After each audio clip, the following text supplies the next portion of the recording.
try that again for me? 2, 4, 6, 8. How are we doing today? What's happening on a Thursday morning? What are we talking about? What do we like to talk about? What could we talk about? Boris Beck. Okay, perfect. Watch on this camera also, but in the 1960s, there was a civil unrest in the country and on the campus of Augsburg College. Can you give me some background on what was going on at that time in Minnesota, in the black community, and with Augsburg? Can I give you some example of some impressions of what is going on during the 1960s, during the period of social unrest, as some people would say? I would say, first of all, you look at it as a generalized phenomenon that the United States have been trapped by what I call historical inevitability. Historical inevitability is something like daily toileting. It's bound to come. And that's concerning the treatment of the descendants of slaves in this country, of historically robbing, oppressing, and degrading them, and attempting to keep that intact in some form, with segregation, with keeping the caste system intact, the white over black phenomenon, the disrespect of people's basic humanity by not letting them have a cup of coffee, go to school where they were capable of going, and as individuals. That's the big thing about it. We say individuals. That was nullified by the fact that black people belong to this despised race, this pariahs. And I think it's important to underscore the fact that African Americans were not just slaves. We were part of a hereditary social caste system. That is to say, we were a racial caste, and that meant that you are bound to the condition in which your parents are bound to. And that created perpetual slavery for 10 generations or so. Black people being unable to get out of that condition. And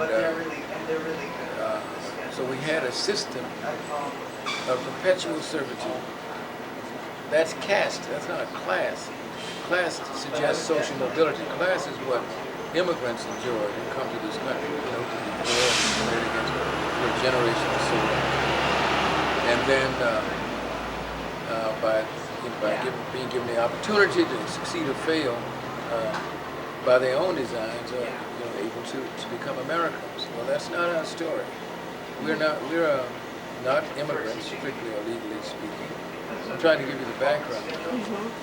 The African Americans in this country are not immigrants, strictly or legally speaking. When the country was formed, created in 1787 to be known as the United States, according to Thomas Paine, the radical who named this the United States of America.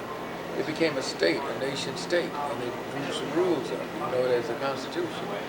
And among the things they did was define black people in and out of America at the same time. That is, for purposes of exploiting black labor, for purposes of proportional representation in the Congress, black people were defined as 3/5 of other persons.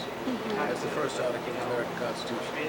And about 7 other references you find black people in the Constitution, right up until the last amendment, the 14th Amendment in 15th Amendment in 1870. But in between, there were all these references to black people as property, as chattel, fugitive slaves, and so forth, in the American Constitution. So we have to understand that things just don't happen. They are part of social forces. They're part of history. Everything that we are is a result of history. And so, but the United States government is essentially responsible for this. In fact, oppressed the African people. That just as Nazis would oppress Jews or anybody else, or just as the Soviet Union oppressed people. It was a government. This government oppressed black people. I think that's oppression when you don't have freedom. And that's legal oppression, state-sponsored oppression. And of course, all the other institutions fell in place. The economic institutions, that was already intact with slavery. But the religious institution, which was supposed to be the moral compass of America, created rationales to keep black people in this condition. They used 44 rationales out of the Bible to justify why black people should be enslaved. They were descendants of Ham, and he was a black guy, he did bad stuff. Descendants of Hagar, descendants of Cain, who murdered his brother. All these were made up things. When you wild black people slave because they are children of Ham. That's the mark of Ham. It's the black guy who laughed at his father. It's silly, crazy, but people propounded that and people believed that. And there we are. That was enough of a rationale. The religious community did that. Many people, there were people in the religious community who opposed slavery. We're not talking about that. See, one of the problems I have with whites, when you try to explain the situation, they want you to admire the leaves of autumn while you're standing hip deep in snow. You don't, they're a good thing, but that's not what I'm dealing with. You're dealing with what's in front of you, and that's oppression. So there were decent human beings who call themselves white or were called white by the government. That's true, but that's not what we're dealing with. We're dealing with the oppression, the deed, not who's good, not who's whatever. So what's happening, we're enslaved, and we don't want to be enslaved, and we're opposed to those people who are enslaving us. So it's not even about race in the last analysis. It's about the deed. The judgment must always be on the deed, not on somebody's skin color. I want to be very clear on that. And so we know that black people were legally freed after the Civil War with the 13th Amendment, 14th Amendment, 15th Amendment, and so forth. And American leaders are really good at writing stuff down. It's positive and good and life-giving and stands for human progress. And at the same time, they contradict themselves. So the history of, from this black person's perspective, the history of American political leadership regarding black people have been, at best, hypocritical. At worst, they have been genuinely evil people. Who ran the state. They're genuinely evil, and I mean that in the fullest sense of that word. They were not basically regarding black people. I'm talking about the state. I'm talking about the presidents, congressmen, the people who run stuff and make up the rules. That's what I'm talking about. Generation after generation, these people appeared. They were like interchangeable parts. They would not deal with black people as human beings. Now, being human beings, you don't want to be a slave. You want to be free. And this struggle began, I think, when the first slave was dragged off that ship in Virginia or wherever they came from. So that's really, struggle begins there. And there's always been struggle. The black people in the 17th, 18th, 19th century struggled. There are over 250 recorded slave rebellions. There must be that many not recorded. We know of the trials and tribulations of Harriet Tubman's, it's Jonah Truth's, Frederick Douglass's, Martin Early Laney's, William Highland Garnett's, all of these wonderful spirits struggle against slavery. And after slavery, we got another struggle because while technically we were free people, we were in effect re-enslaved. Sharecropping, tenant farming, convict lease system, chain gangs, all of that. Those rights that we had from on paper disappeared almost as quickly as they were given. So for a brief 10 or 12 year period, black people did vote, at least black males. This is also a very sexist society. I must underscore this. No matter whatever else the United States of America is, it is first and foremost a racist and bigoted society. That's what it is. Now it's other stuff, many other things that are good about this country. Now, but it's first and foremost persistently, historically, contemporarily, viscerally, a racist and bigoted country. That's where it is. It's been that longer than it's been anything else. Many things have come and gone, but this is what it is. You have to deal with that if you're dealing with reality. And this is an example. What I'm talking about cannot be denied. People will deny it, even though it cannot be denied. I mean, the truth, when you examine it, comes out the way I'm talking about. They take the whole scope of history, not the part about immigrants and everybody having a good time and so forth. This is a contradictory country. It's a house of opportunity and freedom and justice, and it's also the house of bondage. That's what it is. I didn't make that up. That's what history says. We were slaves for 244 years. We were enslaved, not because we wanted to be, because people forced us into that condition. And those people were the state, the United States government, the people who ran it. Thomas Jefferson, George Washington, who incidentally were all slave owners. James Madison, who wrote the Constitution, were all slave owners. So we have to talk about this stuff when we talk about anything else. So you get to the 60s, here's the problem for black people. You say the 60s, boom, it just happened by a spontaneous generation. No, it's a product of history. It just didn't happen. That's the way the New York Times wants you to think about it. It's just some crazy black people went crazy. No, this was going on all the time. In the midst of all this, the images of America, the gay 90s and the jazz age, men in their age of swing. This was going on. This is the undercurrent of the even surface. It's us, our people struggling.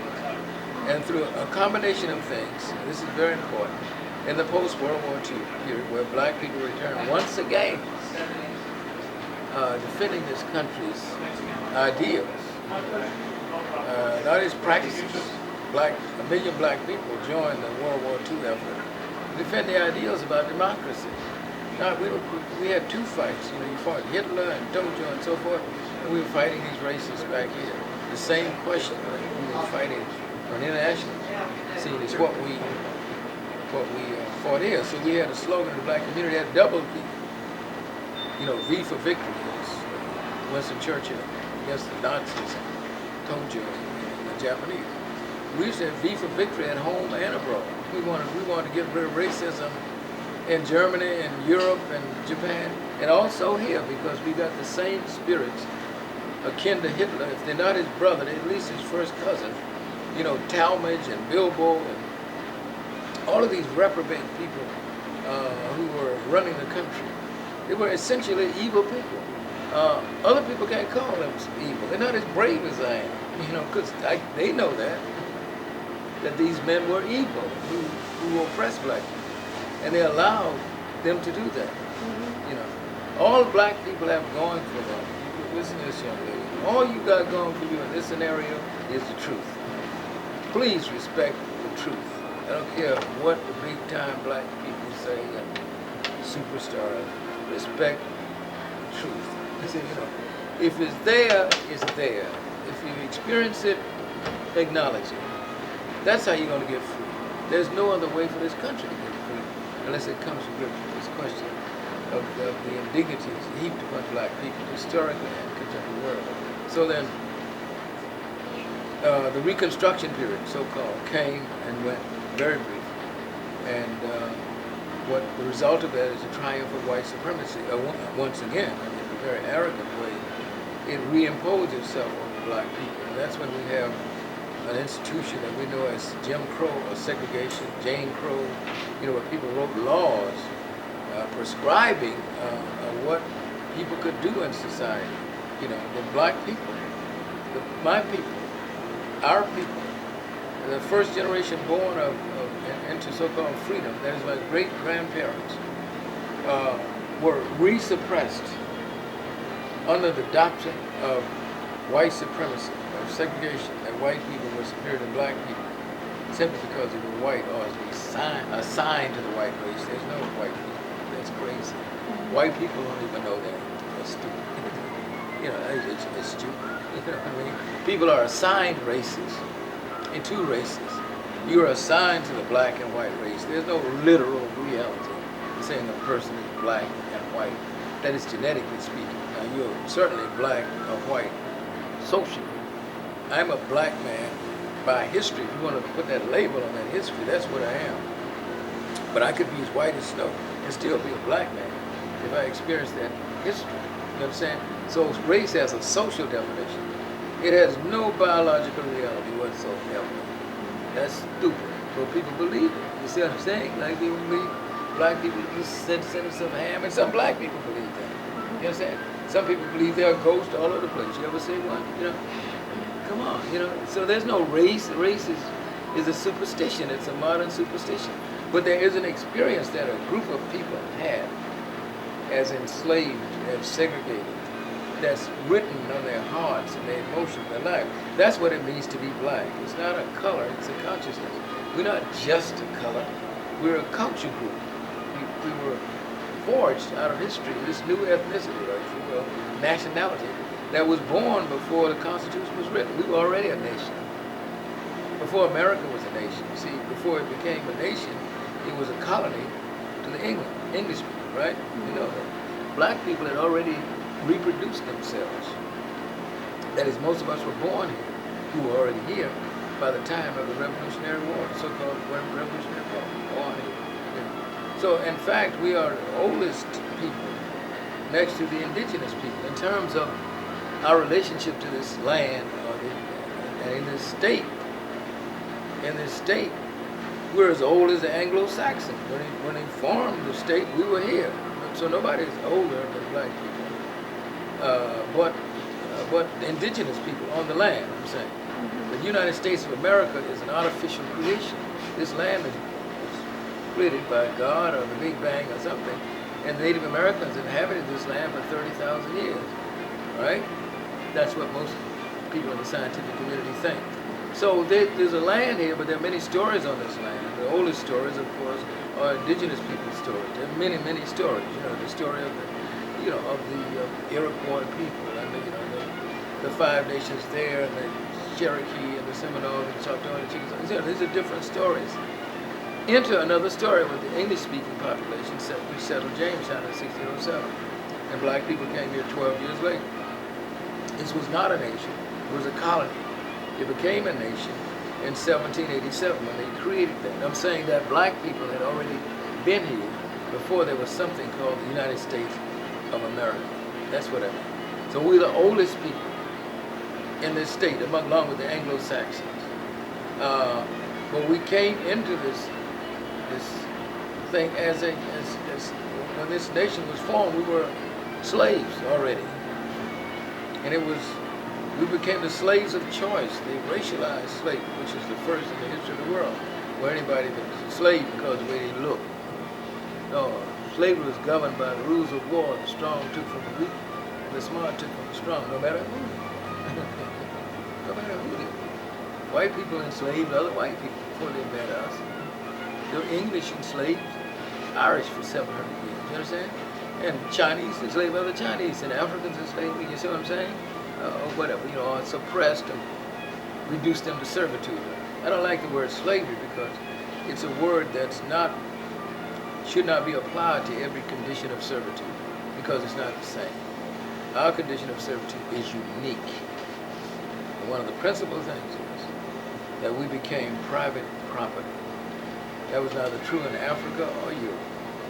That people were literally chattel, property, commodity to be bought and sold. That's not historically true in the history of what we call various forms of servitude.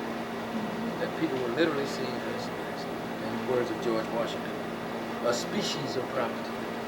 This is new stuff. It all boils down to power and greed and so forth. That's what this drives all this. That's what made people white, made people black, and so forth, in the eyes of other people. I'm not talking about the biological fact that people look different, but it took on political and economic significance to the extent that it affected people psychologically and spiritually in the way they see the world. So you see your world white people are powerful and they deserve more and they better treat them and so forth, and black people are not. And some people are, most people, internalize those images and values and messages and symbols, most of us. And so then, as now, we're ruled by the doctrine of white supremacy. And the doctrine of white supremacy prevailed, not unchallenged, but it prevailed in a way that it was arrogant from the Reconstruction period up until the 1960s, or at least till 1954, when the government decided we'll get out of the condition, out of this business of race, of making black people a caste. In 1954, a Supreme Court decision which outlawed segregation in public schools. The implication of that is that all institutions had to be desegregated, you see. And the government was telling the world, the United States government was telling the third world, telling most of the people in the world who are not white, who are not European. We're talking about Asia and Africa. The revolution of rising expectations, the so-called third world, was fighting for its independence in the United Nations. It was about 10 years old. The world had reformed itself. And so this business of denying people their basic rights simply because they were a certain color become obsolete. And the leaders of the United States realized that. And then you had the communist challenge saying that they were champions of the people of the third world, the colored people of the world. We're not imperialists, which they did their dirt, and over that area of the world and Euro-Asiatic part of the world. The Soviet Union, the Russians, the Communist Party was doing the same thing to other people, but it never did to Africans, it never did to people in Asia in terms of oppressing them. So their hands were clean compared to the West. We had this sordid background of oppressing people in Africa and Asia and the islands of the sea. And the communists took advantage of that politically, not because they were friends of Africans or Asians or anybody else. This is about power. They wanted to control the world. And so they challenged the United States by bringing this race stuff up in the United Nations. I remember I was in New York when Castro came to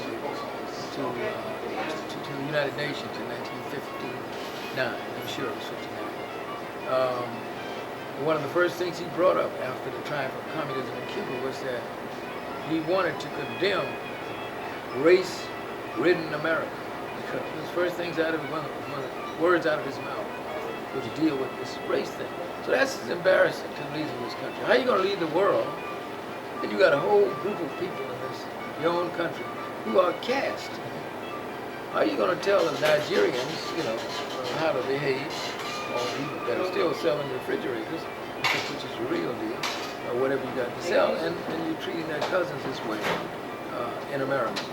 So the United States had to do what it had to do. In the words of Frederick Douglass, as far as we are concerned, the American leaders will always do wrong from choice and right from necessity. That's the way it is. They had to do that. Circumstances force. Okay, I was trying to say something about the background, because I'm one of these people. I'm obsessed with it. I can't help it. Because I think the present is always informed by the past. I don't think you can understand stuff. I just start in midair. And so people want to start in the 1960s and say, this just happened. It was never here. Where did the race problem come from anyway? It was always here. But the powers that be were able to manipulate, oppress, lie, deceive people, the American people, who in many ways, the critical mass of American people, are very innocent in many ways. I think that I'm not talking about them. I'm always talking about the government, people in power, principalities in power, as the Bible says. That's who you fight with, not just people, because people are not evil. Governments can be evil. Policies can be evil. Laws can be evil. And the people who propound and promote them are evil. It has nothing to do with the color of their skin. It has to do with the deed. That's what you contest, and that's what you should condemn. Something that's wrong. Look, the one lesson I learned about human life is nobody wants to be hurt. I don't care how they look. As long as you don't have to read a great bit of philosophy to understand that, then you don't want to be hurt. I don't care if you were white or yellow or red, and so I understand that. And that's the way it is. And if you understand that, then you add something fundamental about values, about living. That just like I don't want to be hurt, I should recognize you don't want to be hurt. To the extent that I recognize that, that means I recognize your humanity. That you're as human as I am. That's what I'm saying. Now, of course, somebody would write a 500-page book talking about it. I'm telling you, that's what it is. Basically, that's what it is. You don't want to be hurt. White people don't want to be hurt. Neither do black people. Neither do Native Americans, basically. And so you have to create a society where that doesn't happen, or at least it's held to a minimum, given the impulse that people have about power and wanting to control certain people and be the boss of everybody else, But I don't think that's true of all people. I don't think everybody wants to be the boss. I don't think everybody is a racist. Not even all white people. But they are the most articulate, and they have propounded that modern myth more than anybody on earth. They spread it around the world. They give us all these categories, superior and inferior. They got all the names: Caucasian, Negroes, Mongoloid. They made all that stuff up. Mulatto, Octoroon, Cotton, Griffey. There must be 35 names, categories that Europeans have created about people's skin color and so forth. So they're responsible for that, not black people. We're trapped in this race thing. We don't even know what it is. The African language don't even have a word equivalent to race. So we don't know what they're talking about, but they impose that on us. And that's what we fight out of, this so-called racial background. But I want to make it crystal clear, we are not a race. The black people in this country are not a race. We are a people, we are a culture, we are an ethnicity, we are a nationality. We are a multicolored people, arbitrarily called black. And that's okay.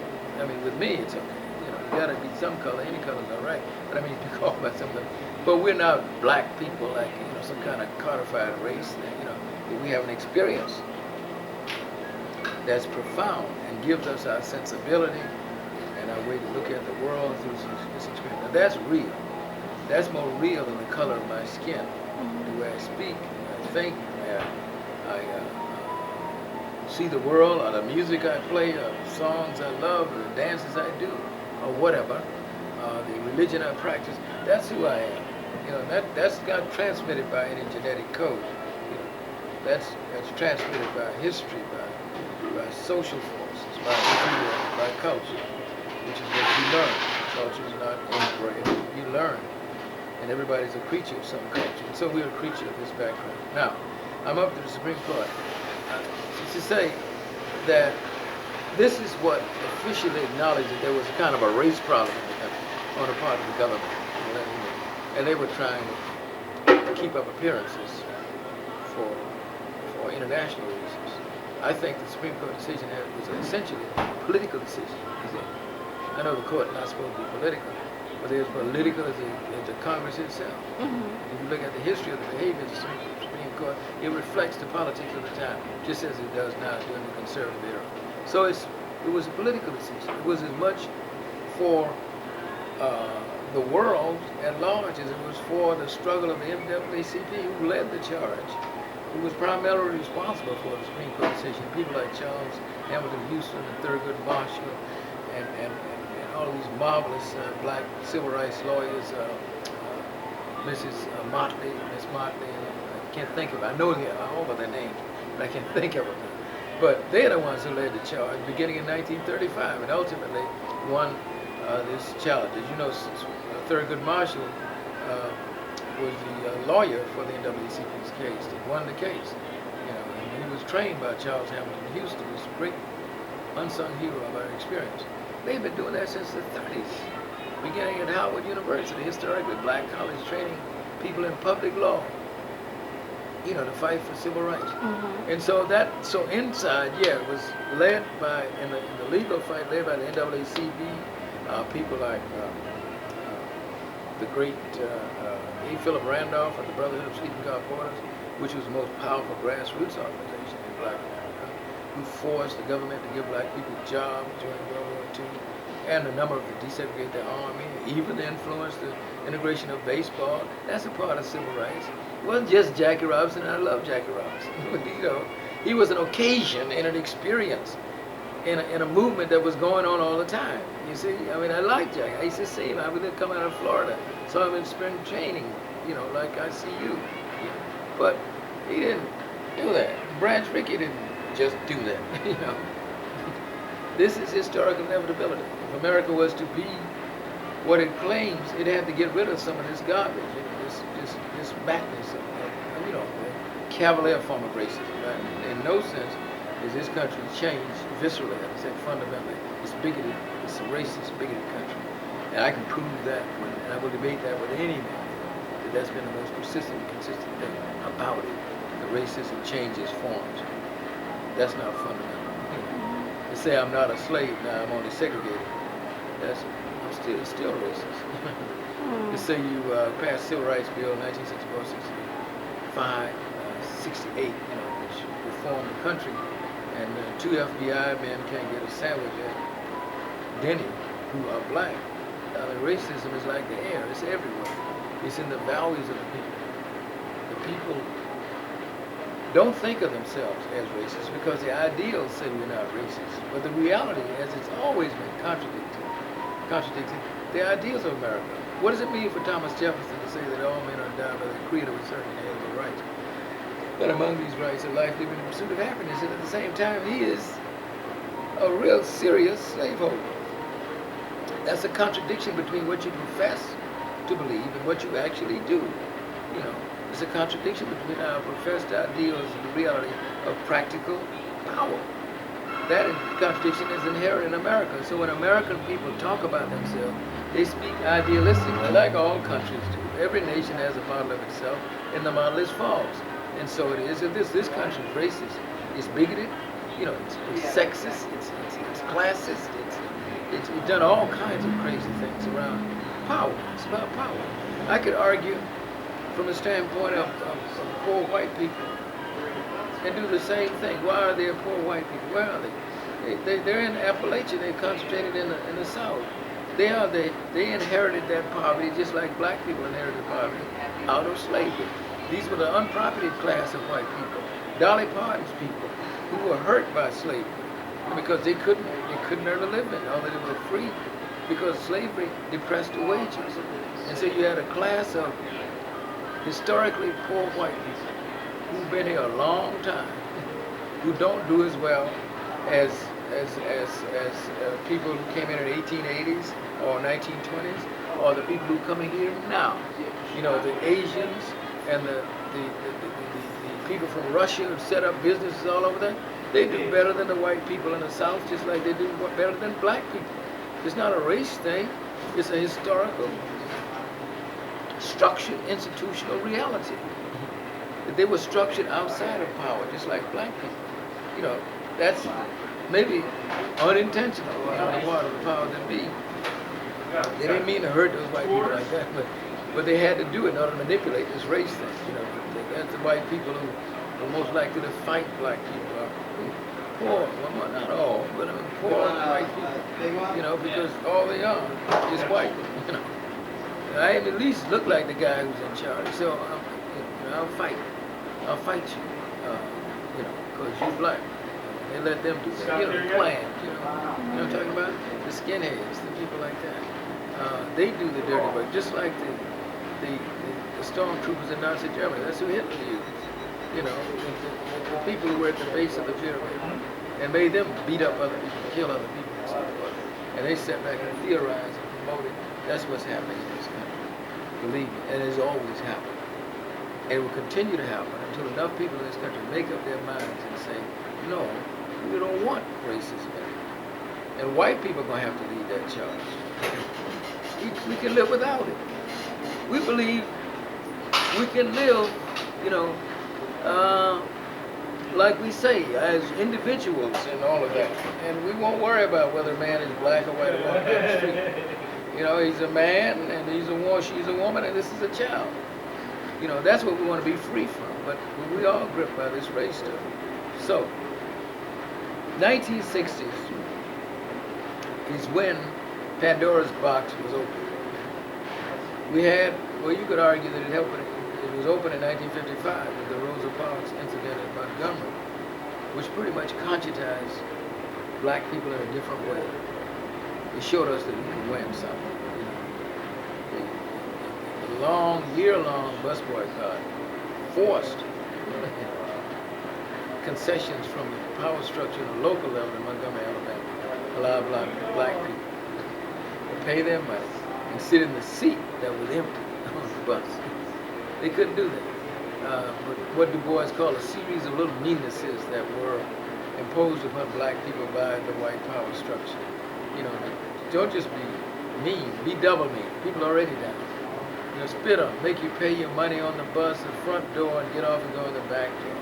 And that gives white people, particularly the poor people, a social power. See, all white people have some power, even with the poor people. They have a social power. You know, like, I don't got no money, I'm out of work, I'm a criminal, I'm a dog, but I'm white. That's social. That's what I mean by race.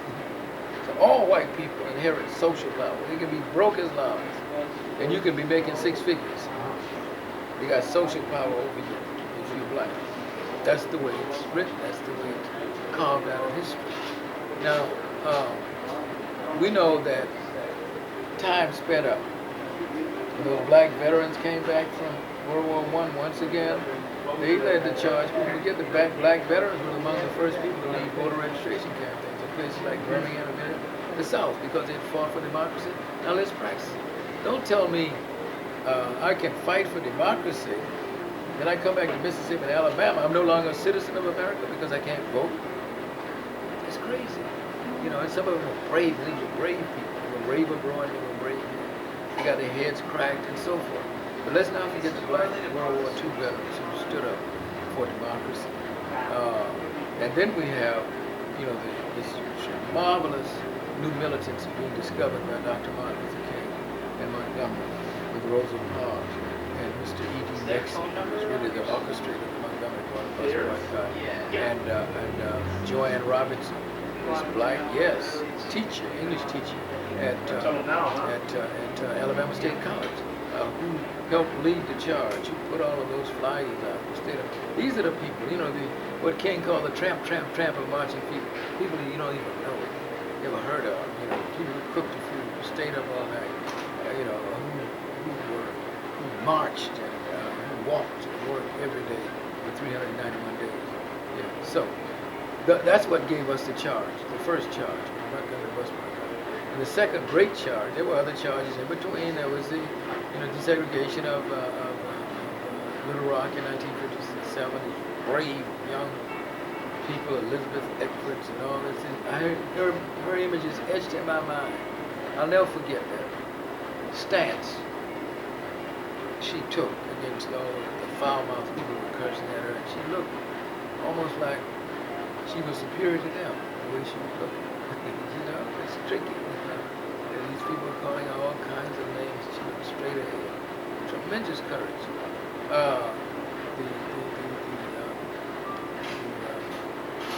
Little Rock incident, where the governor with his crazy self, Governor Forbes wouldn't let the children in school.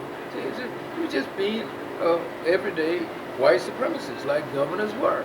That's like white leaders were, just a cavalier white supremacist. That's what he was. He was holding up tradition. You don't pin that on one person, really. That's an ideological question. He's supposed to do that. That's what people want him to do. It's a widely shared belief that people had about, what the world was, that it was white, and everything else was kind of peripheral. That's what they had built for themselves. Terrible thing to do to your children, leave them that legacy. This is what's wrong with young white people, why they're crazy. So many of them, because they look at someone who can think. So, man, this is crazy. I've been bequeathed a history,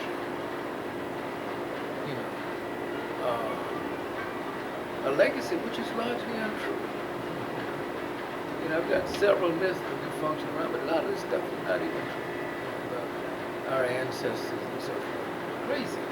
And people who think have to think about that and analyze it. Now we have in 1960s, I think one of the great events in American history. which the sit-in movement started in Greenboro in 1960. These 4 freshmen from North Carolina A&T College, I want to say a historically black college, black students, challenged the system, came off campus to deal with real life politics. First time in American history that any students have ever done it. They never did it in Harvard or Yale or anywhere else. Who got involved in real non-campus politics, off the campus, a real issue, racism, poverty, injustice in the society. That's what they were dealing with. And to their everlasting credit, there should be statues to these young men on every college campus, white or black. That's right. That should be, so we will remember who started this and how it started. And the sit-in movement spread like wildfire from North Carolina to Tennessee and Fisk, Atlanta, Georgia, Morehouse, and Spelman, Florida A&M. These are the people who led the charge. And later, Southern and Howard. You get it? That's in February. By May, for all intent and purpose, segregation was whipped. Before the passage of the Civil Rights Act in '64, we had defeated this monster, this gratuitous insult that black people had to put up with every day of their lives. Nobody else had to put up with it. Now, '61, the Freedom Rides. '63, the March on Washington, was the crowning moment of the Civil Rights Movement, the great moral speech made by Martin Luther King, which affected people all over the world. It's one of the great moments in American history. Make no mistake about it. It was a transforming moment. It was a moral highlight. It did this and nothing else. It really said, in spite of the country and its leadership, it did show the Civil Rights Movement that this country was capable of at least some, although minimal, moral progress. To make some moral progress. The King fight was a moral one, essentially, not political. Well, he's involved in politics, but you have to be in politics because it's a great reality. But it's a moral struggle. We're right, as he pointed out, when what we're doing, we're protesting. We're protesting for our rights as citizens. We don't want to be second-class citizens. There's no such thing. You're either a citizen or you're not. And so we're going to sail the airs of America until we get these rights, the leaders of America. And he said it quite succinctly and quite correctly. If we're wrong, black people, he said to them, in what we're doing, in the Declaration of Independence, if we're wrong in what we're doing, then the United States Constitution is wrong. If we're wrong, then the Bill of Rights is wrong. If we're wrong, the Supreme Court decision of 1954 is wrong. If we're wrong, God Almighty is wrong. We can't be wrong. We're trying to overthrow oppression. So, '64, the Civil Rights Act was passed, finally outlawing segregation in public life. In public life, people do what they want. In private life, but it's public, We're part of the public, like anybody. I mean, a Nazi from Germany could come over and go in a restaurant and sit down and eat. He's trying to destroy America, but I can't. It doesn't make sense. You see what I mean? People don't want to deal with that. That's wrong.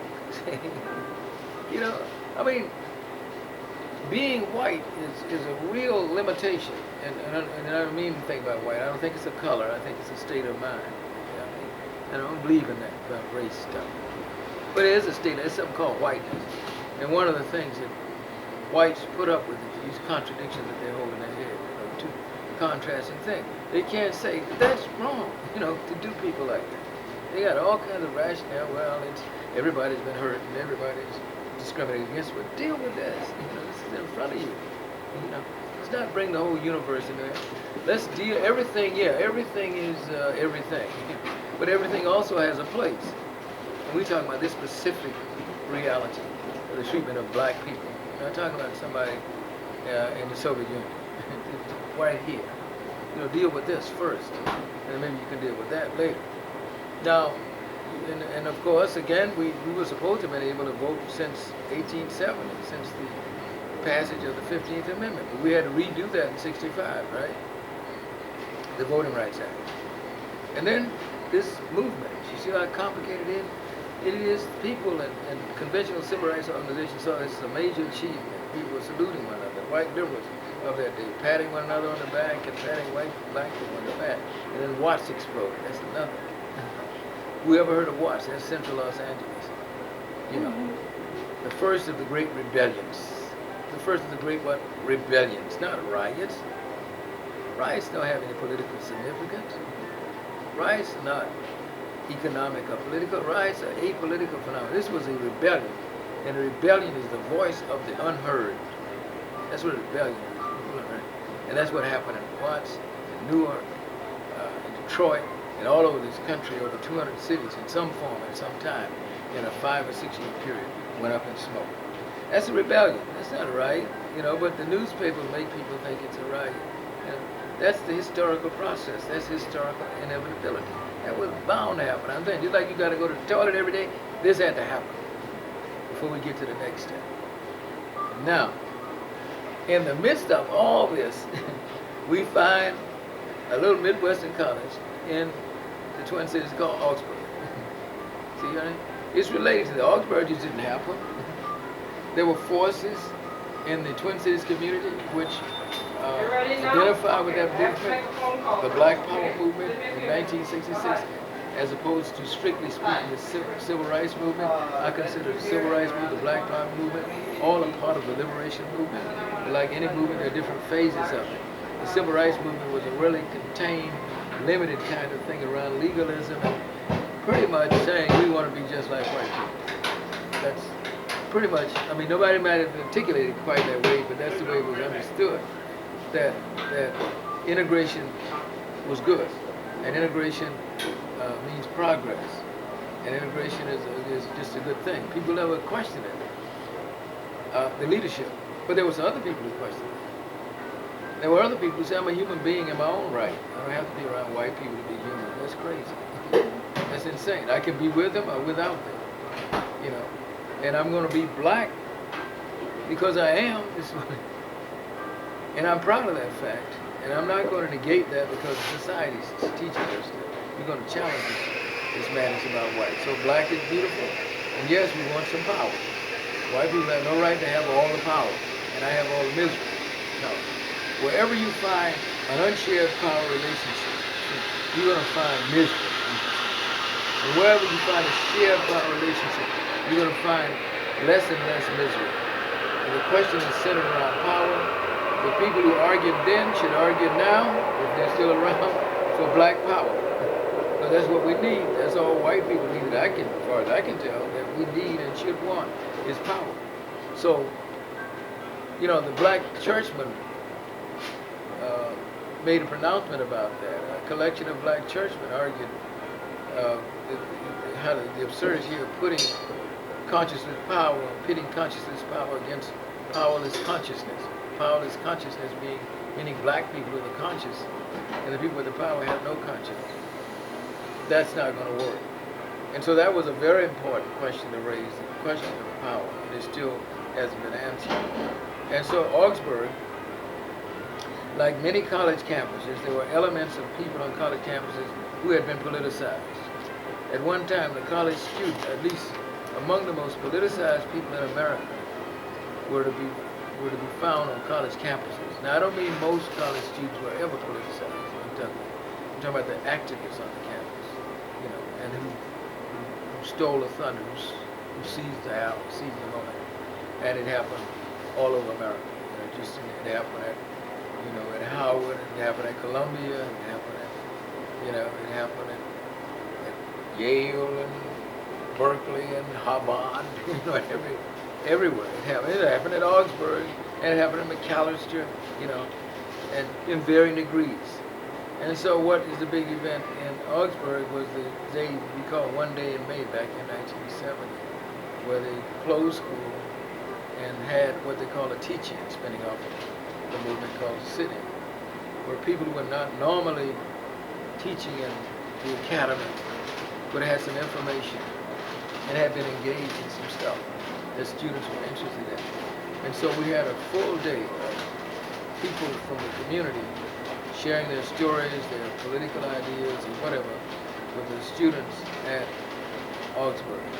Augsburg at one time had a very visible and active black student union.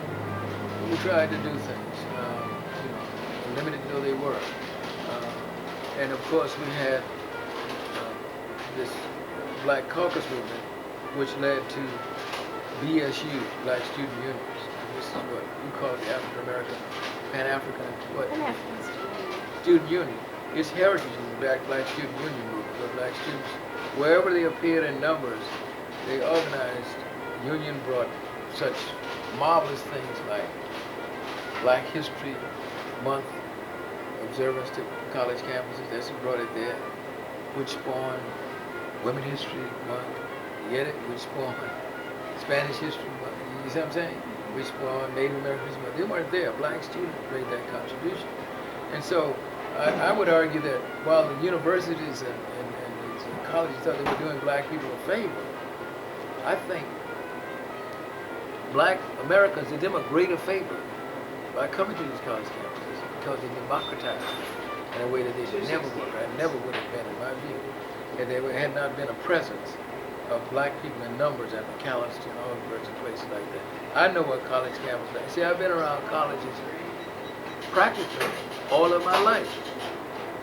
When I left college, I didn't leave. I was still around. Oh, you see, so I mean, I remember when college campuses were very conservative. They still are, in my opinion. They were even more conservative than they are now. You know, and what students were like. You know, students were programmed in a different way programmed now, but they're programmed in a different way. They just don't get involved. It's not your business what the president's doing. Well, black people brought a presence to these camps. They come out of politicized community. Some of them come out of the freedom schools set up by a student nonviolent coordinating committee, like at the University of Minnesota, already politicized. And they insisted on reforming the curriculum. Black students in there. And so we have the Black Studies movement. We have Black Studies departments and so forth, right? Come directly out of social struggle.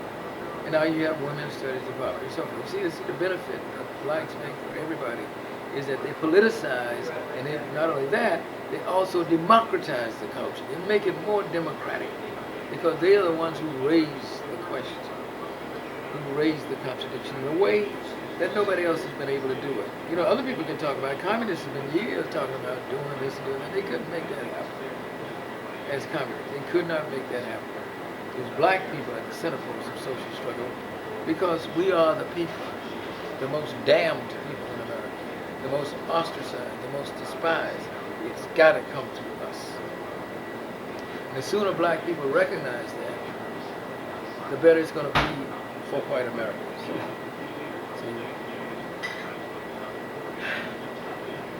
I said everything is related to everything ultimately.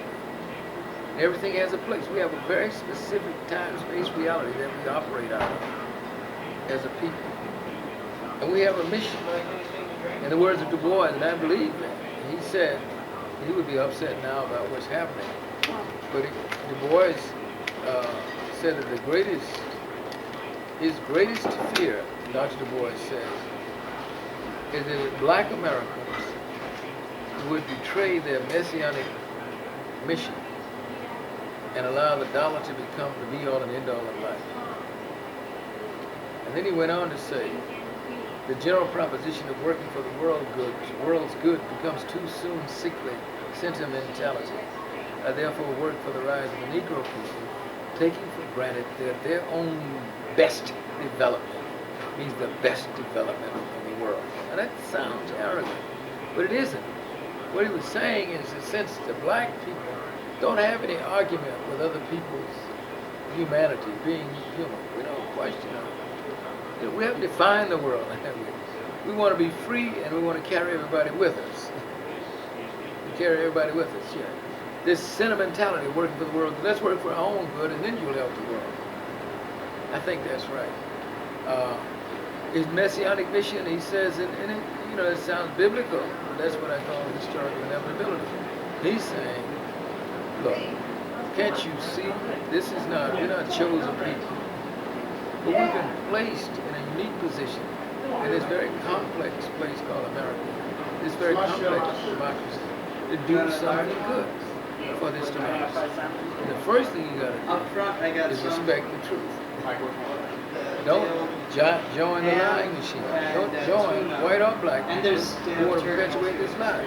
Don't join the white people, black people who join, American institutions and say, well, everything's all right now, I'm making 6 figures. You don't want to get caught up into that because you're making the dollar to be on the end of life, and it isn't. And this is why you have this incredible paradox of, on the one hand, black people doing better than they ever have in the post-World War II period. Better than they ever have as individuals. And worse than they ever have, all things being considered, as a community. You got to up-escalate it with, with Oprah and Colin Powell and Bill Cosby and God knows who all, and they belong there. Nobody's saying that they don't deserve what they have been rewarded with. That's true. Now they're being able to use their own talents like whites have been doing for generations. But the down escalator makes that an imbalance. And so the community can be nothing while an individual can be everything and anything that they want to. Because the black community right now, the year of our Lord Jesus, does not have a human face. There's no human now than it was during slavery. And what do I mean by a human face? A human face is complex.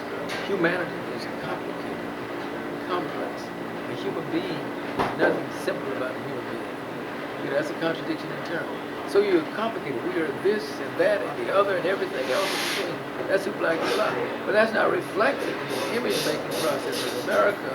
The self-image of black people is destroyed by the television and the radio and so forth. Because what is the image? It's simple. We are car hijackers, or crackheads, or dope dealers, right?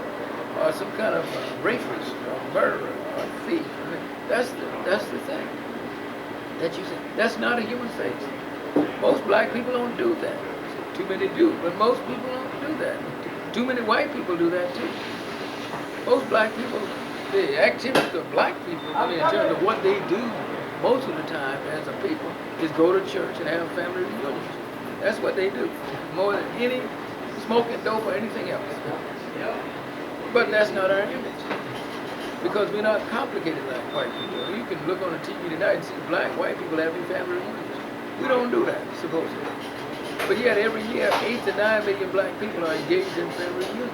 That's more than what you're talking about in the dope thing, What, do you understand what I'm saying? I'd be very plain about it.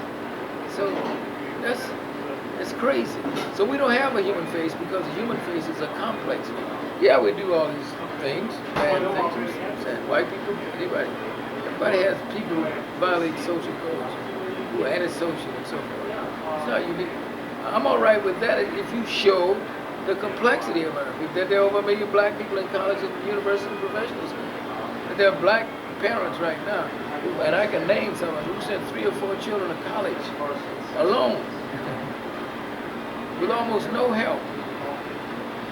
Those are great stories, but you're not going to see that on a regular basis on television.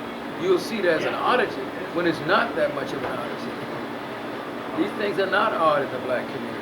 It's triumph that many black families have overcome.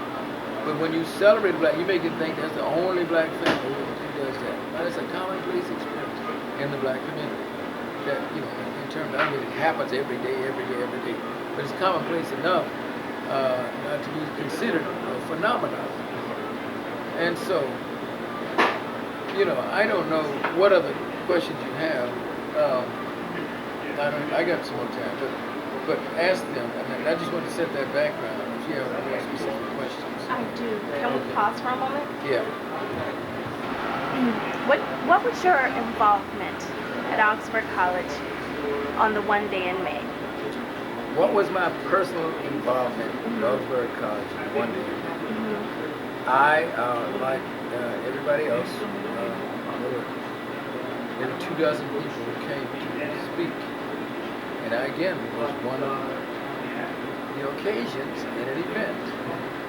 And I came to talk about, some people can't talk about economics, some people can't talk about politics, culture, art, everything. And I choose to talk about history, which embraces everything that people do or know or whatnot. History and culture is what I talk about. I remember very well, because it doesn't change that much with me, is, try to draw the big picture, how you understood it. And then I focus on the role of students, talking about students, what they could do from here on out. They'd already established a pattern of progressive leadership in the struggle for democracy in America. And that's what the struggle is about. It's about it's about the freedom of black people and other populations that had been ostracized by the system. But fundamentally, this struggle is not really a black struggle or a white struggle or whatever. It's a struggle for democracy, for those ideals. It's a struggle for democracy. To most people, I think, need freedom, justice, equality, fair play, respect for human personality. I think that's probably what democracy certainly would entail, at least for me. I don't have those things, but I don't want democracy. And I was telling them how difficult it is to win democracy. Because democracy is not really a static condition, it's dynamic. It's not really just being, but becoming. Democracy, its essence is eternal struggle. It can be easily lost and never fully won because it's an ongoing process. That's what democracy is. It's a continuous struggle. And when Frederick Douglass made his great pronouncement over 100 years ago, when he pointed out that the whole history of the progress of human liberty shows us that the only concessions yet made to earnest claims have been made through earnest struggle. That's how you get freedom, through struggle. Of all the things we can say about liberty and justice and so forth, wherever it exists, people have struggled for it. To the extent that we have many freedoms now that we didn't have prior to 1960, it's because people struggled. And I would say that's the greatest thing about the United States of America. In spite of itself, it's left space for people to volunteer to struggle without being on anybody's payroll or whatnot, out of their beliefs. And to the extent that this society changes, it changes because somebody volunteers to change it. And once that stops, once people like me are muzzled, talking, you can't talk, you're in trouble. You're in trouble. That's, people you don't like or don't agree with, you're in big trouble. Once the state comes down and says, well, I don't like what this guy is saying. He's saying America's a racist country or something. Well, it is, that's what I'm saying, man. Stop that. Get something on it. Get his tax stuff. Get something. Find out what he did with it 5 years ago. He hit a little girl in the head with a nickel or whatever. Make him a bad little evil guy, and get rid of him. That's the way states behave. That's politics. That's good old Machiavellian politics. Nothing wrong with that. Nothing wrong. But there's nothing unusual about it. And to the extent that we're going to win this thing, we have to be willing to make some sacrifices.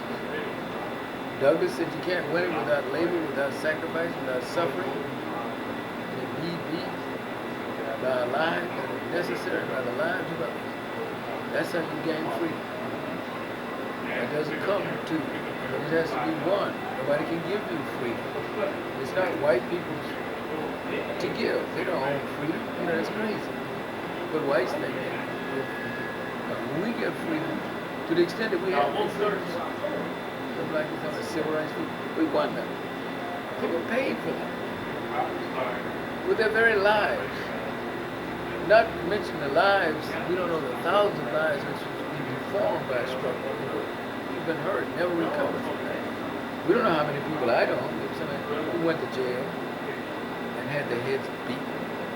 We know about the major players, you know, Dr. King and his pal Ralph Abernathy, and we know about Stokely Carmichael, Nate Qualidore, we know about Ruby Doris Robinson, and we know about Rosa Parks, and we know about these visible people. There were literally hundreds, thousands of people who went to jail and suffered and got beat up by these racist, demented guards who run these prisons, some of whom were black. Beat up civil rights men, who raped black women in these prisons like Parchment Prison, Notorious Parchment Prison in Mississippi. This was paid for. You know, this stuff that people talk about affirmative action, paid for by blood, sweat, and tears. But in America, you smooth that over by not even acknowledging that it exists.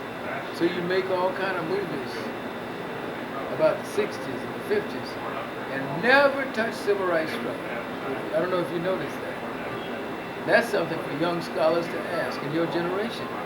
How come we don't see movies and stuff? Well, there's movies on. Well, that period that everybody kind of talks about, you see old grainy footages on. What about these people? Wouldn't it be wonderful for somebody to know the life story of Rosa Parks? Or Medgar Evers? Real heroes. Hollywood's not going to touch that. White Hollywood, no, black Hollywood. See, because the black people imitate them. But they want to make big fun movies, big blockbusters. They want to deal with the complexity of life. And the most important thing that's happened in this century is black people struggle for their dignity. Nothing more important. And domestically, there's nothing more important than that. Now, I want to know what that is. Somebody tell me what that is. It opened this country up. It challenges arrogance and power. And it's racism, which means by extension it's sexism, it's classism, it's ageism, you know, it's handicapism, whatever you want to talk about. It's an extension of that. Because this consciousness was not here until the late 1950s, early 60s. Americans, most Americans were just satisfied with being white. I think you like what I said. Oh, no, it's Okay. They were just satisfied with being white. You didn't have people coming and talking about themselves as if they were tribes, you know, like women now fought for their identity, as black people fought for their identity to be called themselves black instead of Negroes. They fought to be Ms. instead of Mrs. or Miss. But it was informed by black struggle.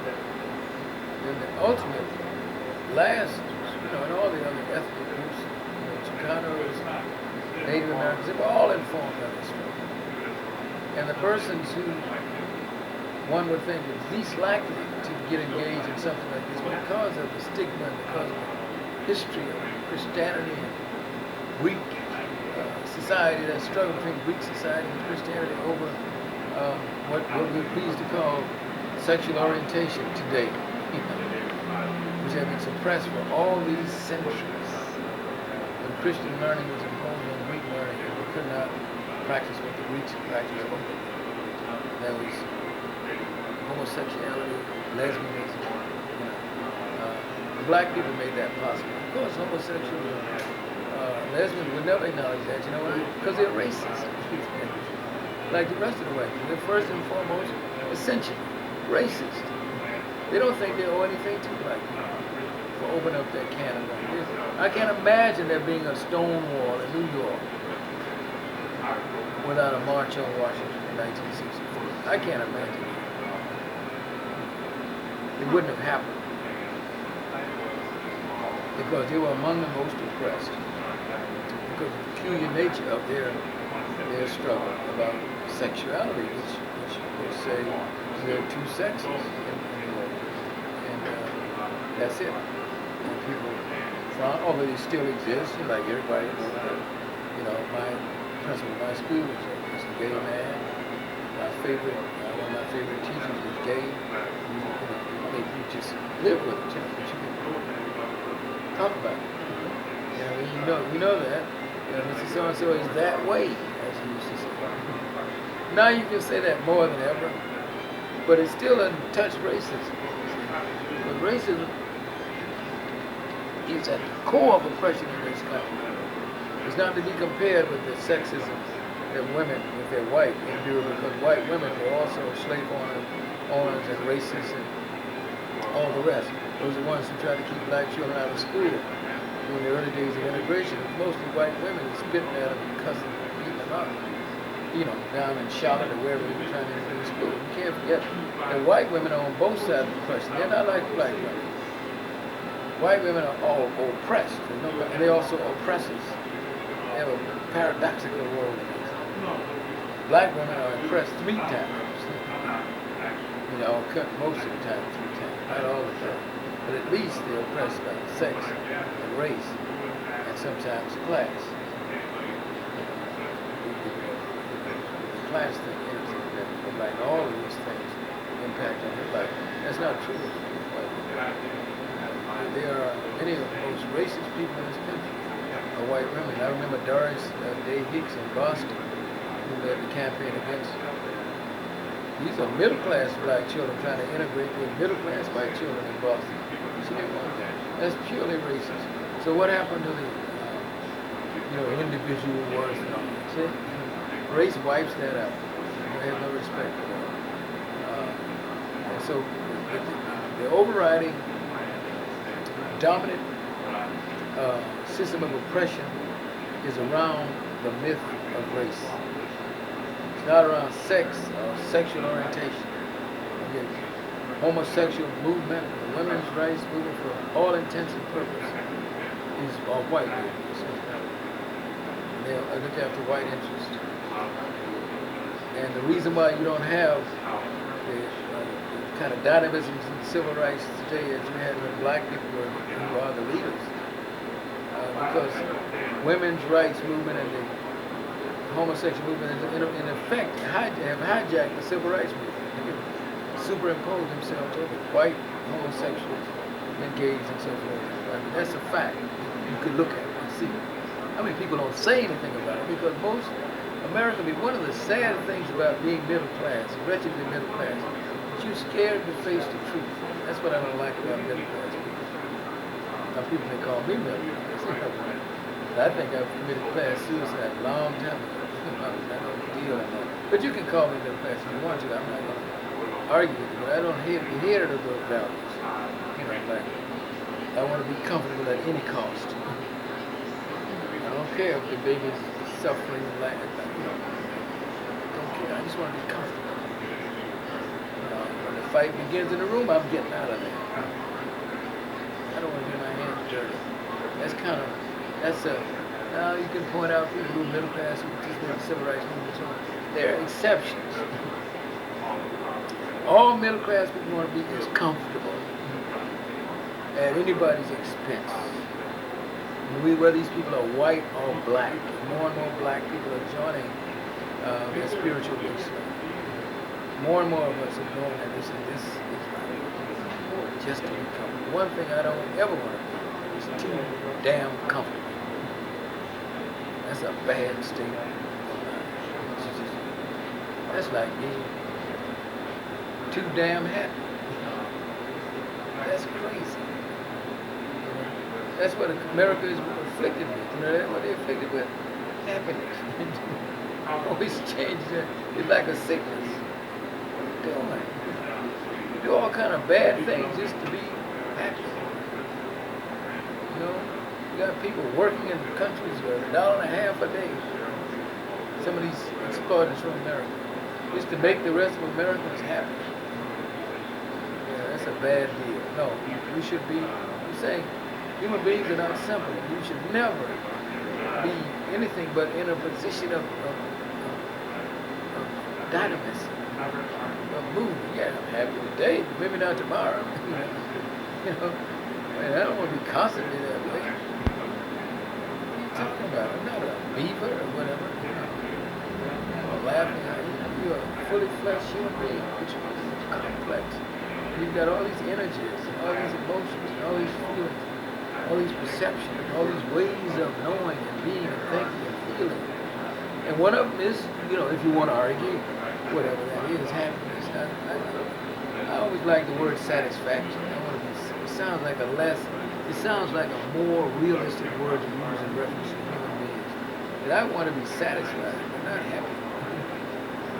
It's crazy. But that's what Jefferson did, didn't he? Life, liberty, and the pursuit of happiness. But the truth is, Jefferson was a very stoic, intellectual, yes, but kind of a deadbeat. Today you would call him. He wasn't very happy, and it's because he didn't mean that. He changed the word to trick Americans from what John Locke had originally wrote. He said, the pursuit of life, liberty, and the pursuit of property, which is the real deal in this country. The sanctity of property versus reverence for human life. That property takes place over human life. That's what happened while black people were reduced to 3/5. Property and value made up the major part of the capital investment in this country in slaves.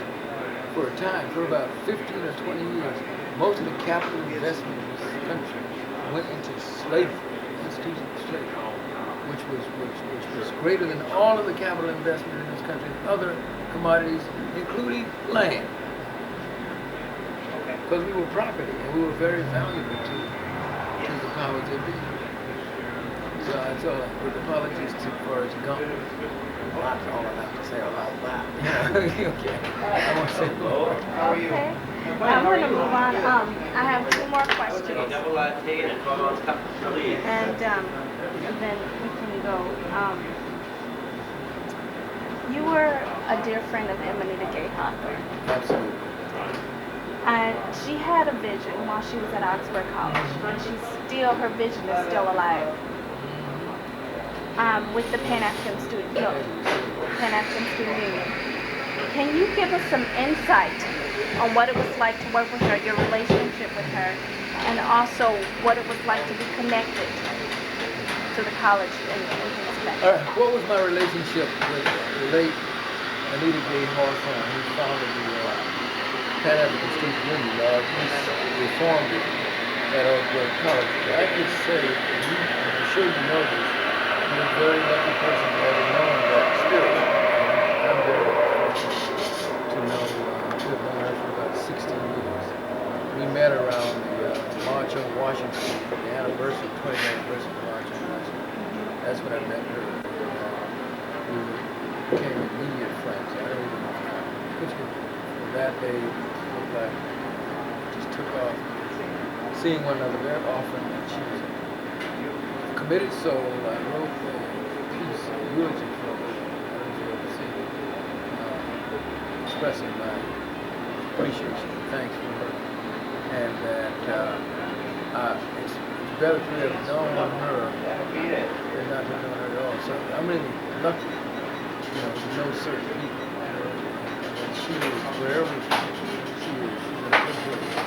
I'm sure. She's happy that she's pleased that folks are carrying on. And I think when you like you think, well, I need to work and take that on. You shouldn't forget that place. You should look back and check and see if the students are doing it.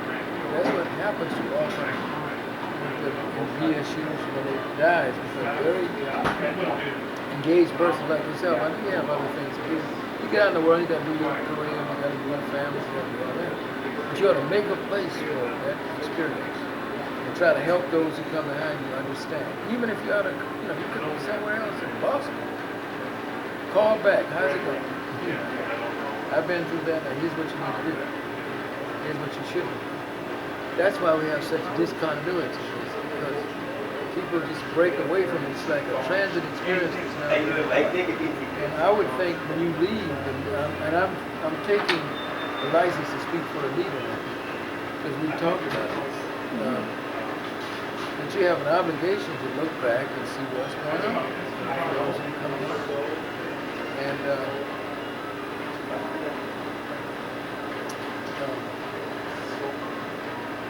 I don't know what to say about her. She was a good, glorious soul. She was a hard worker, really worked very hard, committed, never said no. She was good, personally. I considered her a great friend. I just, algorithm were not exclusively professional. She was mostly a good friend. Had good vibes. We used to go out together sometimes, just to be out and talk, listen, exchange notes, go to a concert or something. We had common interests like that, music, gospel, jazz concert, so it wasn't just a college-bound relationship, which made it that much fuller and exciting. But her as a person and her contributions cannot be measured. She was a good person. Always tried to do the right thing. Honest. When she was disturbed about something, she would let it hang out. We used to talk sometimes on the telephone for 2 hours. I don't know many people I've talked to that way, where you could just lose track of time. We've been at this for 2 hours, 2.5 hours. It was such, we were so engaged and tired of what one another would say things. She was good people. So, the simplest, most poetic way I can put it. Immediately Hawthorne was very good people. She fought a good fight. The best she could with the tools that she had. That's all you can ask of anybody. Ask of anybody. So that's what I think about that. Okay, and my last question is, now how could you advise Pan-African students today who attend Augsburg College or similar colleges? You did say a little bit about come back after you graduate. But for those students who are currently there, what advice would you give them? The first thing I would say to anybody, especially students, is everything begins with history. And you have an obligation to learn civil rights history for both political and moral reasons. That should be, no matter what courses you take, you should study that. You have to do it alone. Do that. So you can understand yourself and your place in this complex democracy. How you find yourself in Augsburg or any other college campus out here in the pristine Midwest, college campus where you would not have heard of 25 or 30 years ago. You never heard of Macalester or Augsburg. If not if you live in Alabama. I was just visiting my birth home in Savannah, Georgia, and I was telling people about the college that I'm affiliated with. They never heard of it. I said, what? College? Because they don't know, these things were like being on the moon, the colleges, Macalester, Pomona, Reed College. What are you kidding? It was like another country. And thanks to the movement, it created some social space for black students to get opportunities that parents couldn't ever imagine. They need to know that. They need to know about the struggle, the price that was paid, the price of the ticket for you to be where you are. You need to know what that is. And you need to study the history of civil rights. Now, you need to try to be as good a student as you can. This is a transitory thing. Being a student, undergraduate is transient. It's very specific while you're there. You want to do the best you can in your studies. But how can I say this? It seems like I'm talking at cross purposes. You want students to be well, do well, our students, take their academic life seriously. But at the same time, the most important thing for you to learn what to do while you're in college, whether you learn in the classroom or not, is to become a critical thinker. learn to think critically. And one of the ways you learn to think critically is to question that very canon that you're studying and undergoing. That is, the subjects and all that you're studying, these bodies of knowledge, as it were. You need to look at them and see where you fit into that, where your people are, and how it's treated our people. I'm talking about the social sciences, the hard sciences, whatever, the arts. Just don't go through college without thinking and just being mechanically committed to making an A or whatever you need to make to get to graduate school or wherever you want to go. I mean, that's too, you're going to have to think. You think about the situation, step outside of the college kind of, and look at it. And what are your responsibilities, first as a human being to society, and intrinsically related to that is as a human being of African descent.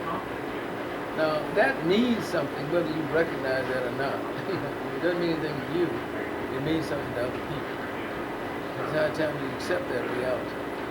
And you try to be as strong and as creative as you can. Set a good example for other African descended people. I think that's, those are obvious things that you should try to do. Du Bois talked about education. The first responsibility of education is to produce good human beings, not simply good doctors, good lawyers, good teachers, good engineers, good business persons. End product is a pretty good human being, a decent human being, recognizing people's humanity. I would like to see black students, but you have to be pretty sure of yourself and confident in yourself in order to think like this, to say, I know who I am who I am, and I can interact with anybody. Now, a lot of black students fall into false consciousness, being mixed and interact with anybody, with other black people. That's a distorted. First community you ought to be tight with is your own. Whether you were born in that community or not, you have many numbers of black children coming out of suburbs. That doesn't alter the historical fact of peoplehood. People who produced you come out of this experience called the black experience, and you have an obligation to understand it. You didn't decide that. You didn't decide who your parents were, or however that is. That's the way you look at the black experience. I didn't decide to be a black American. I could have been a Jamaican or whatever, Brazilian, but I'm here, and I need to understand that. And I think that's political and moral obligation for black students to deal with the question of identity and be satisfied with that. Reach some satisfaction with that. Don't let anybody make you feel ashamed of being black or around black people. That's what they're trying to do now with black students, and they're succeeding. They're succeeding with black children. What's happening with black students now, many of them, is really very sad. They're not comfortable with being black, except it's the same as the white people are comfortable with playing black, in the ghettos and hip hop, but they don't want to be around the people and know the people and engage in the institutions and so forth. That's what's happening, and that's a very sad thing that's happened to black students who are one generation removed from blatant cavalier racism. They don't understand it. They think it's about diversity and multiculturalism. These are amorphous words, ill-defined, nondescript. We don't know what they mean, except not black. We know that's not. And multiculturalism. What are you saying? Is that a race, or what are you saying? Nobody knows. It just means that it's not black people in it. And multiculturalism has no political history as such. There's no culture, music, art as such. The way you can never find Native American art or African American music. multiculturalism. That's a political kind of definition we're trying to grapple with. We don't know what to do with it. It really means people occupying the same space who have very different, relatively different backgrounds from one another. We're trying to figure out how do you occupy the space. But I know of no serious discussion among the various groups of supposed to be multicultural dealing with the political reality of America. I don't know of any coalition between these groups who are engaged in real politics. I don't know of any, the coalitions, the best coalition in this country, in terms of multiculturalism, it already happened. It happened in the 1960s. When you had a black-led multicultural movement, that's what it was. You were taking the cues from black struggle. And so you had everybody kind of under that umbrella, even though they might never have sat in a meeting together. We know whatever African American political rhetoric in African American community would be translated to other communities. You have the Black Panther Party, you're going to have the Brown Beret, you're going to have the Gray Panther Party, you'd be informed. That was a kind of loose coalition in a way, at least, that nobody was contesting black people's leadership at that time. Not really. And in this period, then we have a new influx of immigrants in America, which could be problematic down the line. We have no understanding of the political history of America. All they know is those 100 questions they take from becoming American citizens. And they have, for the most part, no interest in understanding the struggle. They may not have been here had it not been for the civil rights struggle. There may not be these students. And I'm talking about Africans from Africa. I've been around. I've seen this, when they were, oddities, like scarce as buffaloes. With African, Asian, and so forth. Now they make up most of the students on so-called white college campuses are Asians and continental Africans and black people from the West Indies, not black Americans. They're the least likely to get into school. And they've created space and opportunity for these people who don't understand anything about it. They don't care anything about the political history of this country. They don't understand the struggle for democracy. And that's very sad, because they're very likely to be very conservative people and turn out to be anti-black. Even if they're black, I already see that, seeds of that. I walk across Macalester College and the students are ashamed to look at me. Many of them, I'm talking about black students, not white students. They have a security, they can speak and they can say, hey, because they're secure. The black student got a knot in their stomach about black, they don't know what it is. But I can't speak because they might identify me with you, with your skin color, with who you are. It's terrible. I mean, I could be the prophet Isaiah, you know what I mean? You understand what I'm saying? And they say, I can't look at you. That's old-fashioned white supremacy racism expressed by a black person. And if I were, I had some opportunity to teach, all the students, first thing I would get them to understand is that, look, you live under an ideology. Every country has an ideology, a doctrine, which, guides your behavior and talks about values and beliefs and the way you see the world. It shapes your vision and values and views. That's what ideology is. Ideas, beliefs, values will shape the way you see the world. It's like a headlight to a car going down a dark road that keeps you going down a soft shoulder. That doctrine is white supremacy.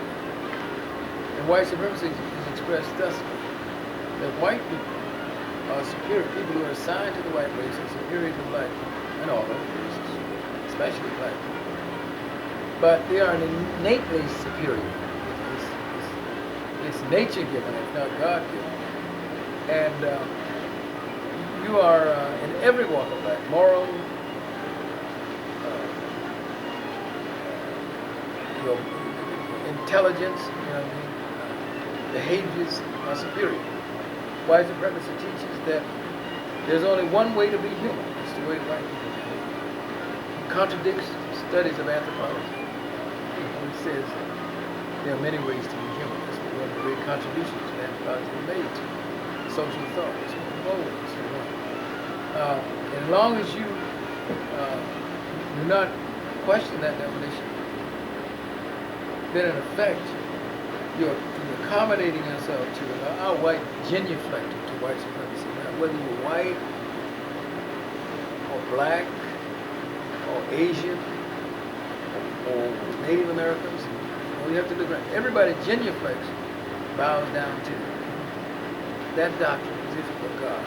Almost everybody. And it's hard to see a student resist that and contest those definitions.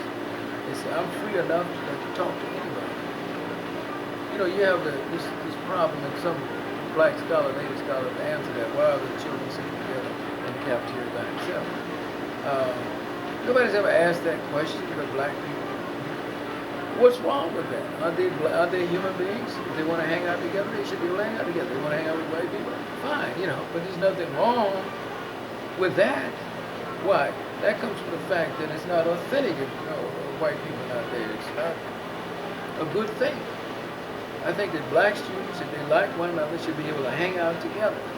They might be hanging out together not because they're black, but because they're from St. Louis, or something like that. You know, they don't be out with any black student. So that's a sad thing to see. Sadder still for me. You might say I'm in a position to even care about this, but I do. I feel bad for white students who have to grow up with this lie. And it's been bequeathed to them to accept without question. And they grapple with it. Many as thinking young whites know that much of what they believe of the taught is a lie. And yet they have to accept it. They have to pretend it's true.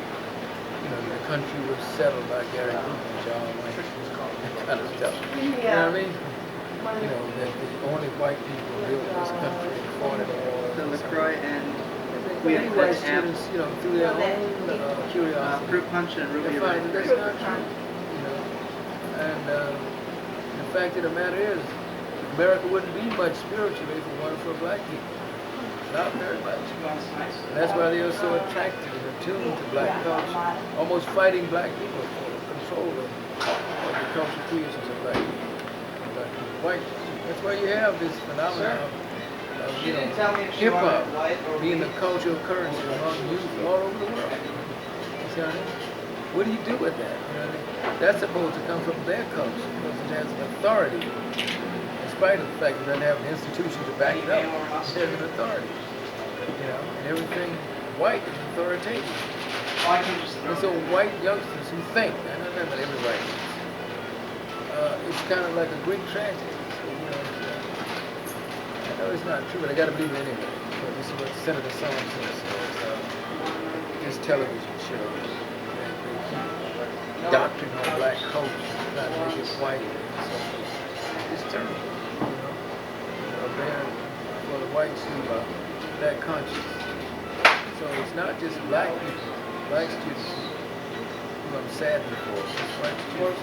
Very, very sad to see that people's personalities contorted like that. To know that you see something like a young white boy playing the blues, 15 years old, and he's equated with muddy waters, you know. They like that tradition. And he knows nothing about muddy waters. You know, it's just something you heard on the radio or on the television. But it's a powerful bit of black energy and spirituality, which is almost irresistible. And so you have traditional blues passing from old black men to young white boys, like students. They don't like that black stuff, not like that. They ignore it, don't place any value in it. I don't think that you have to like the blues. I don't mean that. At least respect it as part of history. try to understand what this Well, means to I you. just went all out. I'm lucky because I think people of my generation, they would call it the crossroads of musical heritage of black people. You got to hear everything before became this blob that is in popular culture. That you knew who the blues singers were and the gospels. And you know where that came from. You know what rock and roll, which is now perceived as white, it's kind of Elvis Presley, like the founder of it, which is terrible. It's an awful Give me a challenge. lie. No, give me a challenge. But young blacks would be interested in exploring that and finding out who Big Joe Turner was. Yeah. Wynonie Harris, Louis Jones, Al Johnson. Yeah, You know that these are the pioneers. Stevie Wonder's hero, Laverne Baker, influenced him. Maybe after Detroit, pioneered what came to be known as rock and roll. You see what I mean? It's terrible. You have this big gap that black students don't know enough about their history to be articulate politically. And you can't be really articulate politically, not really articulate politically unless you understand some historical context. There's a lot of politicians, a lot of black, weak politicians. That's white and black, but I'm saying it's very important. Black who can talk, who knows how to pronounce words and so forth. But there's never any substance to what they say because they are basically ahistorical and most of the time anti-historical. They think history has nothing to do with the present. You find that a lot in the modern black politicians. Not like people like Harold Washington, Lake Bear, Chicago, we had all of that. He was historical. To talk with anybody about black people, any phase of black culture. A lot of people who are political office can't do that. They don't care anything about black culture. They care about their office, their careers, and so on. And that's very sad. I need to end up on a sad note. And I won't, because we're optimists. Black people are pure optimists. Bad as it looks, we're still optimistic. We still believe we can make a way out of nowhere. All black people don't believe this. I'm talking about. See, when you say black, it's a complex story. So when I'm talking about the part of blackness that I identify with, which I call the healthy part, the growing part. The part that's going to save us, and that is the traditions that have been handed us by the slaves who made up those songs, work songs and spirituals, and play songs and game songs and stories. That's what I identify. I identify with those people who dared to struggle throughout history. I identify with those people who made all this marvelous music that the world adores. We call it about 1,000 different names. We call it spirituals or work songs or ragtime or jazz or blues, bebop or swing or rock and roll or rap or house music, whatever. That's glorious. And it makes me so proud as any Irishman is of the Blarney stuff, or whatever. You know what I mean? The Shamrock, or whatever. Like black people. And we are magnificent. Yes, we can victims. We are victims. We also heroic. The black struggle is a heroic, triumphant struggle. I have no doubt about that. And for me, all these bad things that happen, but the truth is what Frederick Douglass said, you judge not a man by the height of his reaches, but by the depth of which he comes. That's how you judge him. And so as far as I'm concerned, black people have already achieved a monumental, unassailable feat. Right now, we're an achieving people, in spite of the war. That's what I think. I think that's what Frederick Douglass was teaching. I think that's what Mary McLeod taught us. I think that's what Church Terrell taught us. I I think that's what Ida B. Wells taught so brilliantly, that we're an achieving people. We're not lackeys. We've changed the course of history of American history. We're good for democracy. In spite of the world, in spite of the people who hate us for no reason. We are a people who continue to beat the odds.